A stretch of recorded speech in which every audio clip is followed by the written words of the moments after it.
ہمارے ساتھ جمال ریسانی young parliament ممبر ہیں، ان سے بات کرتے ہیں اس وقت حکومت اور اپوزیشن میں جس طرح تناؤ کی صورتحال ہے یہ اس کو کس نظر سے دیکھتے ہیں؟ آپ بھی کوئی اپنا رول پلے کرتے نظر آئیں گے؟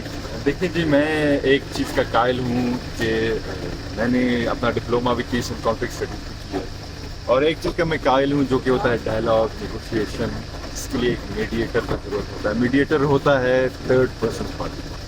ایز اے نوجوان میں بالکل حاضر ہوں، لیکن ایک شرط ہے ہمارا چیز کہ پولیٹیکل بات چیت ہونی چاہیے. یہ کبھی بھی نہیں ہو سکتا کہ آپ پولیٹیشینس سے ہٹ کے بات کریں، پارلیمنٹیرین سے ہٹ کے بات کریں. ٹھیک ہے، اسٹیبلشمنٹ کا ایک رول ہو سکتا ہے، لیکن جو ہمارا کردار ہے، جو ہمارا اصل رول ہے، اس سے ہم ہٹ کے اپنے پاورز کو، اپنے رول کو کسی اور کو کیوں دیں. تو لہٰذا میرا ایز اے نوجوان میں حاضر ہوں. بلوچستان کے حوالے سے ہوا، اس میں بھی پولیٹیکل بات چیت ہو سکتی ہے. آج اگر آپ نے سیشن کو اٹینڈ کی ہوگی تو بڑے خوش آئند دونوں طرف سے، اور یہی حسن ہے جمہوریت کا کہ بھائی ایک دوسرے کے ساتھ ہم بات، خدا نخواستہ ہمارا خون خراب آ کے تو لڑائی جھگڑا نہیں ہے، اقتدار کی لڑائی ہے.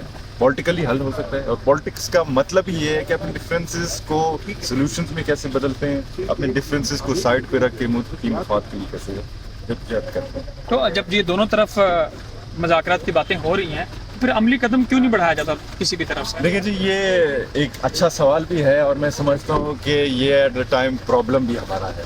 کبھی کبھار ہم خوش آئند باتیں کرتے ہیں اور اچانک سے یو ٹرنز لگ جاتے ہیں، اور ہمارا ملک اور ہماری پالیسیز مشہور ہی ہے یو ٹرنز کی وجہ سے.